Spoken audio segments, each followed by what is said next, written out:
Hey, Rock and Metal Guardians, it's Dane. Welcome back to the channel. Today's Fun Forum Friday topic of discussion is... Now, before I give you the discussion, I have to caution you. It is related to my video yesterday, Thursday morning.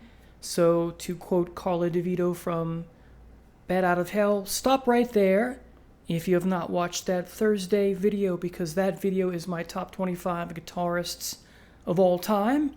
And today I'm going to explain why my number one guitarist is my favorite. So you want to watch that first before you watch this so I don't spoil things. Anyway, so let's go ahead and get started.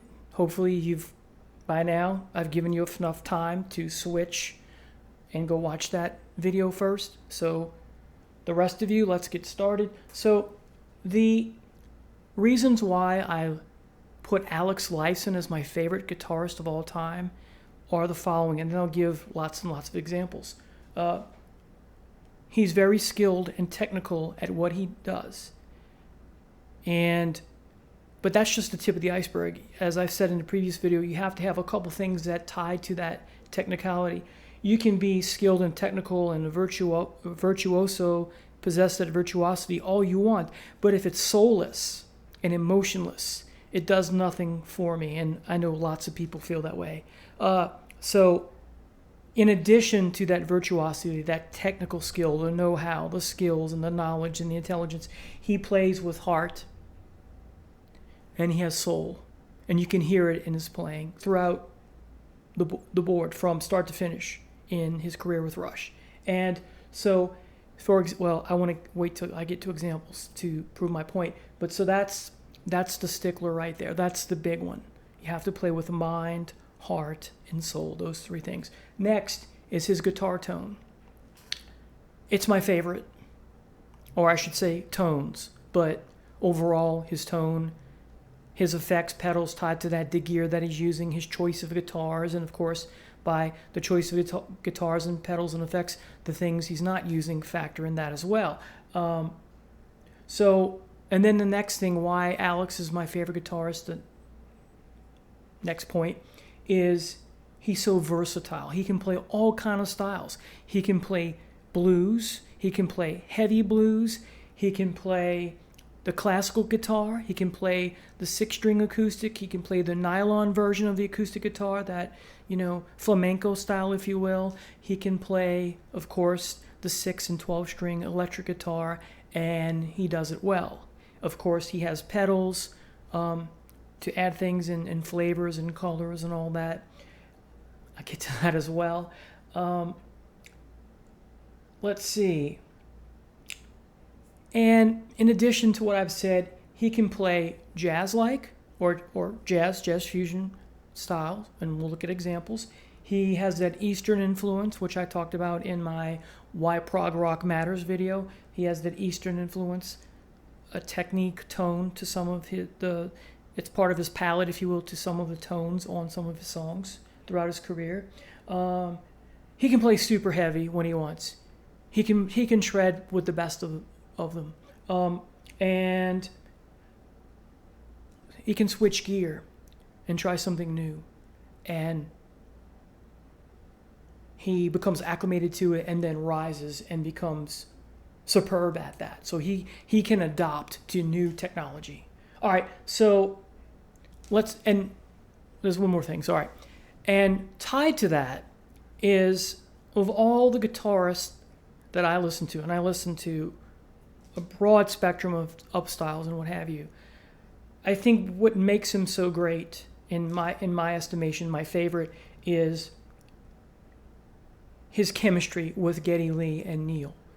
I don't think there's a lot of chemistry in other bands and whatnot, but I just think theirs is, from what I've seen them live and the recordings and what I've read about them recording and working together and sacrificing and working together and putting egos aside, and that for me that ties into the whole spiel of why Alex is my favorite. So let's now look at examples. I brought my stack, or most of my stack of Rush recordings to tie into all the things that I've been saying. So if you look at the first album, And if we just stick to what you're doing, the three essential ones we know the best that are probably most of our favorites.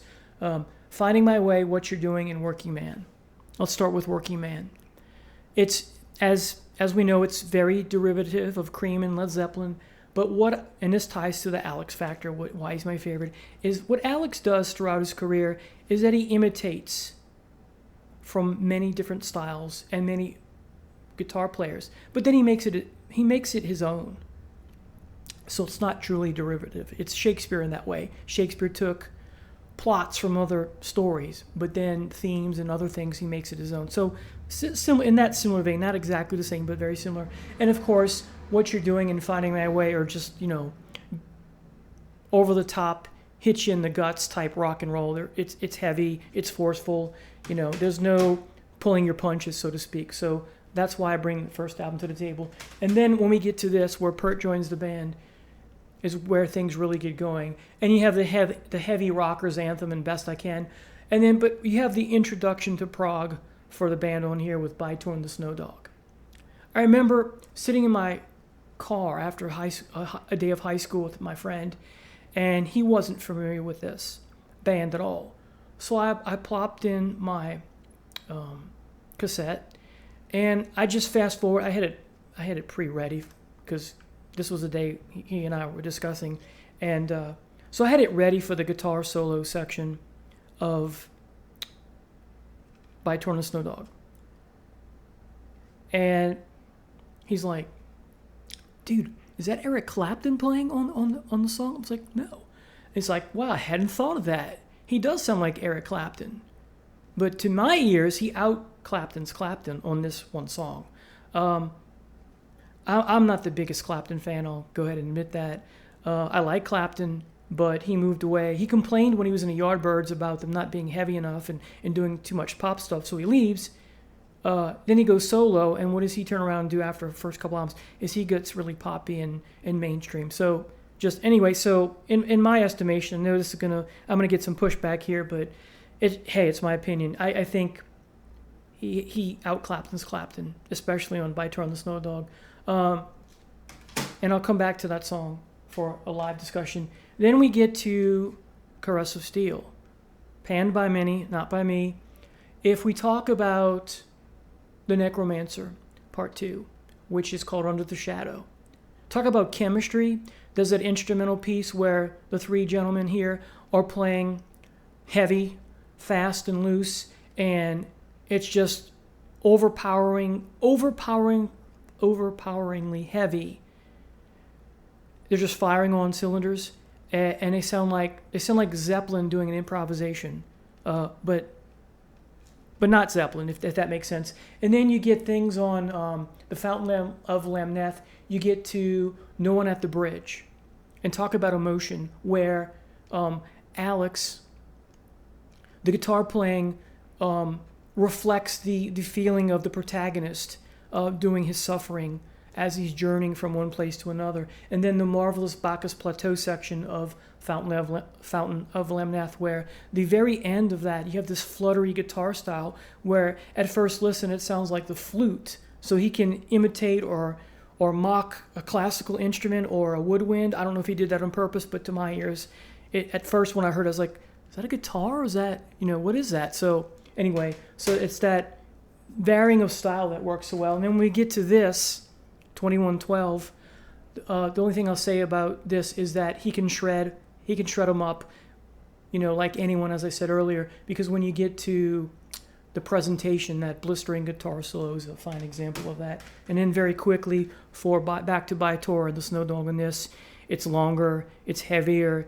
I don't know if he's pulling an actual violin bow across the strings like Page, or he's using effects, but either way, it makes the song more dramatic. And the playing on here is just as good, if not better, than the studio version of By Tor. Then we get to this. We have the classical part of Farewell to Kings. Just overall renaissance man on this album. So many different styles. You have jazz and classical and hard rock and a bit of heavy metal and just so many great stuff on here. And same thing, this and Farewell is Rush, arguably at their proggiest.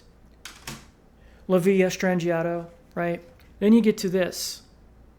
This is live at Hemispheres. This is the Hemispheres tour, and just, you know, playing all their heavy stuff from the beginning through and including Hemispheres. If you know this and you listen to this, we get the famous posters from it and everything, you'll know what I'm talking about, or you do know what I'm talking about. One example from this, the guitar solo on Free Will, that sounds like he's got his guitar hooked up to some type of computer, and it sounds computerized in a way. And it's like Bytor and Snow Dog again, because you have him and Geddy trading licks. So that's another example. Now when we get to moving pictures, a few things to say. We have at the 225 mark of YYZ, you have that Eastern influence that I've talked about that in a previous video on Caress of Steel and here.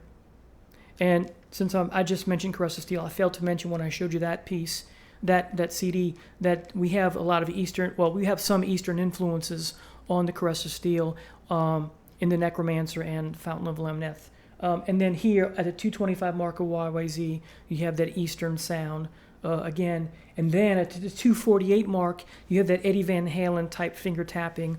So again, imitating but making it his own. It's very brief, but it works well on YYZ there. This very quickly. The best version of La Via Strangiato. We're at the 3-minute mark. I've said this before, at that 3-minute mark. Talk about emotion, talk about gut-wrenching, tear-jerking. It's like he's pouring, it feels to me like he's pouring his heart out. So, and that describes his career. And then just these real quick, where he changes gear a lot. He switched to the Strat, starting with moving pictures, but definitely on here it's more prominent. And then he's switching his effects pedals, and yet doing it quite well.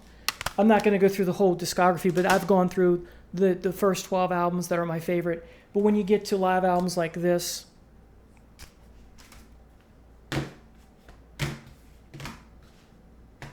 and then this live album, Live in YYZ, this is the Moving Pictures 3 CD version. It's got a 2-disc live set that is the official, or rather the full concert from when they were touring either Moving Pictures or Exit Stage Left. It's got all the tracks that are, if you go online and look at the full Exit Stage Left it's Exit Stage Left. You look at the Exit Stage Left set list. Exit Stage Left, the CD or album is missing maybe half the songs. This has it all. And it ends with La Via Strangiato, the second best version. It's this close to, again, at the 3-minute mark, Alex is just pouring his heart out. So another reason why. And then the comeback albums, really quickly. You talk about Vapor Trails, where the original or the remix version. Either way, in an article I read how on many of the tracks, Geddy and Alex traded places. And what I mean by that is Geddy was playing a lot more chords and Alex was playing a lot more, single note type style playing. So willing to trade off and experiment. And that's another element, that Alex willing to experiment and experimenting, not always succeeding, but a lot of times succeeding well and raising the bar up. And then finally, the last two comeback albums, if you will, Snakes and Arrows and Clockwork Angels. This has got some heavy stuff on it and some lighter stuff, and Alex does it. What guitar playing on here is amazing, although there's some tracks on here I don't like. And then this, you got some blues, you got some heavy pseudo-funk and the main monkey business. All the songs in here are good, but one, just Alex bringing it back to, on both of these, the sound that we know and love, sort of. Not exactly, but close. And so comeback albums, if you will. So anyway, those are my reasons why Alex Lifeson is my favorite guitarist of all time. I hope you have a great Friday. Thanks for watching.